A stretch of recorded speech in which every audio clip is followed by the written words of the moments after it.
ভাই থামেন ভাই।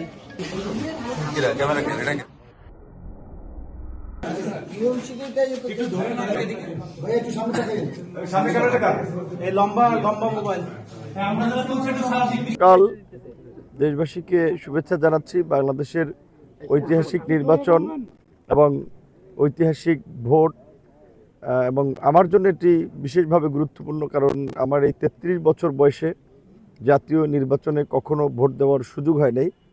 এটি আমার জাতীয় নির্বাচনে প্রথম ভোটে অংশগ্রহণ। নিজেও ভোট দিয়েছি এবং নিজে প্রার্থী হয়েছি। 2019 সালে 28 বছর পরে ডাকসু নির্বাচনে ভিপি পদে নির্বাচিত হয়েছিলাম, প্রার্থী ছিলাম। কিন্তু দুর্ভাগ্য যে সেদিন আমি আমার ভোট দিতে পারিনি, বাট আমি ভিপি হয়েছিলাম। আজকে জাতীয় নির্বাচনে আমি আমার যেই কেন্দ্রে ভোটার, সেখানে আমি ভোট দিয়েছি। আর পরিবেশের দিক থেকে বলতে গেলে যে এখানে গত 4-5 দিন ধরে পরিবেশের একটা চরম অবনতি, বিশেষ করে স্বতন্ত্র প্রার্থী কর্তৃক আমার প্রার্থীদের বাসা বাড়িতে অগ্নিসংযোগ, অফিসে অগ্নিসংযোগ, হামলা মামলা এবং প্রশাসনের একটা প্রশ্নবিদ্ধ ভূমিকা আমি লক্ষ্য করেছি। গতকালকে রাতে আমার প্রধান নির্বাচনী এজেন্ট, তাকে উদ্দেশ্য প্রণোদিতভাবে আসলে অনেকক্ষণ কার্যত আটকে রাখা হয়েছিল কোনো কারণ ছাড়াই। আমাদের নেতাকর্মীদের উপর আক্রমণ হচ্ছিল এবং আমাদের যে 124টা কেন্দ্র রয়েছে, এই কেন্দ্রগুলোতে যারা দায়িত্ব পালন করবেন তাদের স্বাভাবিকভাবে একটা নাস্তার খরচ থাকে, সেগুলো আমাদের প্রতি কেন্দ্রে পৌঁছানো লাগে। সেখানে তার কাছে 3 লক্ষ টাকা ছিল। সেটা প্রশাসন একটা নাটকীয় ভূমিকা দেখেছি। তো আমি এখন বের হয়েছি, আমি দেখি যে আসলে কোন জায়গায় কী হচ্ছে। এখন পর্যন্ত আমি সচিত্র পুরো এলাকার আমি ভোটটা দেখিনি, কিন্তু এখানে সেনাবাহিনীর ভূমিকাটা আমার কাছে একটু প্রশ্নবিদ্ধ মনে হয়েছে। আমার বাড়ি বিশ্বাস, সেখানে গতকালকে দেখেছি যে আমার বিশেষ করে বাড়ির বিশেষ করে পুকুরের পাড়ে, সেখানে আমাদের এলাকার ছেলে তাদের উপরে অতর্কিত কারণ ছাড়াই হামলা করা হয়েছে এবং চরকাজল চর বিশ্বাসে কার্যত একটা ভীতিকর পরিস্থিতি সৃষ্টি করা হয়েছে, কারণ ওটা আমার এলাকা সেজন্য। দ্বিতীয়ত এই গলাচিপা 10 মিনিটে গত কয়েকদিনে অনেকগুলো ঘটনা ঘটেছে, যেগুলো আমি আসলে ভোটের আগে প্রকাশ করতে চাইনি। আমি সমস্ত ঘটনায় তথ্য প্রমাণ সহকারে জাতির সামনে উপস্থাপন করব। আমি এখনও দেখছি যে প্রশাসনের ভূমিকাটা কি। এখানে স্বতন্ত্র প্রার্থী জনাব হাসান মামুন, ওনার স্ত্রী একজন যুগ্ম সচিব, এবং তারা যে আমলে নিয়োগ পেয়েছেন সে আমলের কোন থেকে লিস্ট আসতো সেগুলো সবাই জানেন।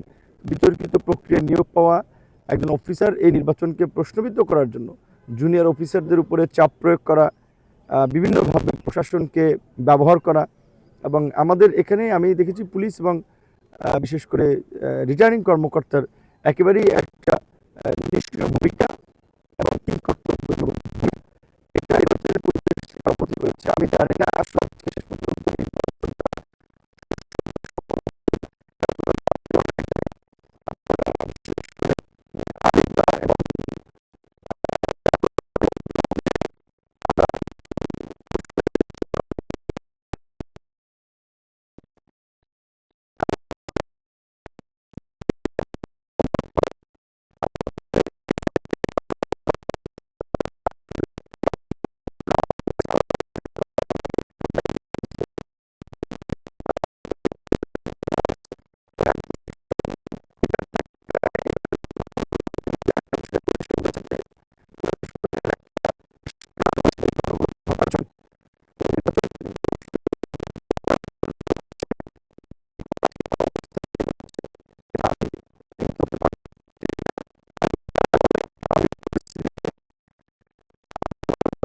জানিয়ে দেয় আমি ঘটনাগুলো টাইম টু টাইম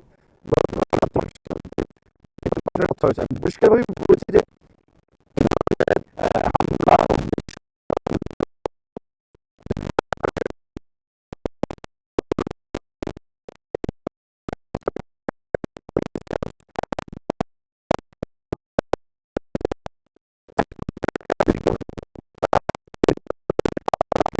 স্পষ্টতই জনমনে একটা নেগেটিভ ইমেজ তৈরি করার জন্য, জনমনে ভীতি ছড়ানোর জন্য পরিস্থিতির মধ্যে আমরা যাচ্ছি।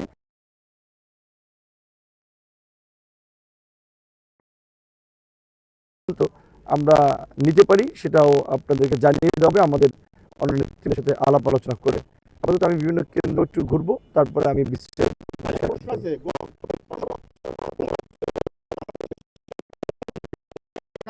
গতকালকে যে টাকার ছড়াছড়ি হয়েছে সারা বাংলাদেশে, বৃহত্তর দিনের রাজনৈতিক দলের বিভিন্ন বড় বড় নেতা তারা টাকা ধরা পড়ছে।